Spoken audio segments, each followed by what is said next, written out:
Gusto namin siyang makita, gusto namin siyang maranasan, maramdaman, mahawakan. Pero kayo, pangkaraniwan lang sa inyo yun. Madam!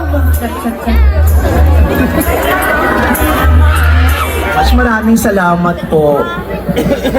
Ayan, pasalamatan po natin si Vice kasi isang text lang, nag-yes agad. Masayang-masaya kami na nandito ka.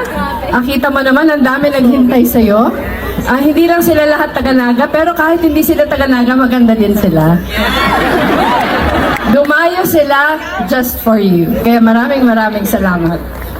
Maraming salamat po, Ma'am Lenny. At anytime po, i-text nyo po ako. Ano mang mangyari, pupuntahan ko kayo. Masaya akong naririto. Lahat ng panawagan nyo sa amin, ditinggin namin. Sana dinggin mo din ang panawagan.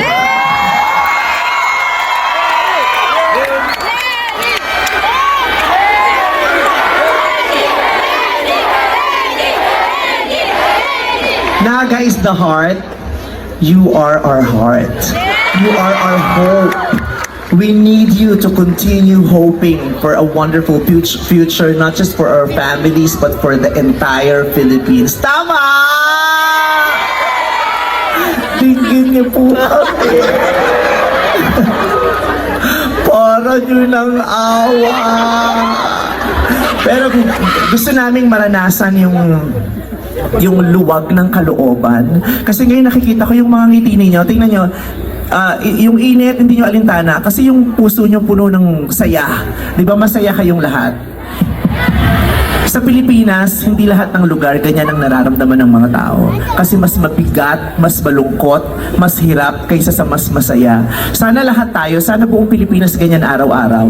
Hindi madali ang buhay, may kahirapan, pero malaking bahagi ng mga puso natin, yung gaan at saya.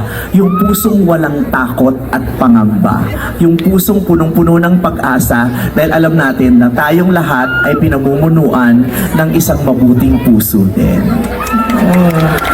We love you, Madam Lenny, and magkita po tayo ulit sa campaign nyo.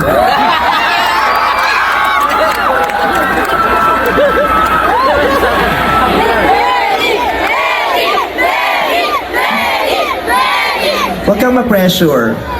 Next year pa tayo mag-a-announce.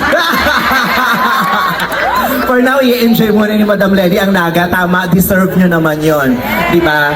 Hindi niya yun iniisip ngayon kasi bilang mayor, talagang ang utak niya, ang puso niya, ang katawan niya, ay nakadevote sa inyong lahat dahil sinong pinangako at sinumpaan niya ito hanggang matapos yung kahuli-huling oras ng kanyang termino bilang mayor ninyo. Pero pagkatapos doon,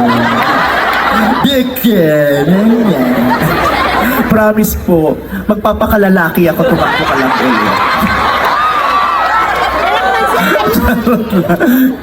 Baka hindi ko may pangako yun. Charot lang. Again, thank you very much, Madam Lenny. I love you very much. The Philippines loves you. Maraming salamat, Naga. Mahal na mahal ko po kayong lahat. At magkita-kita po tayo ulit.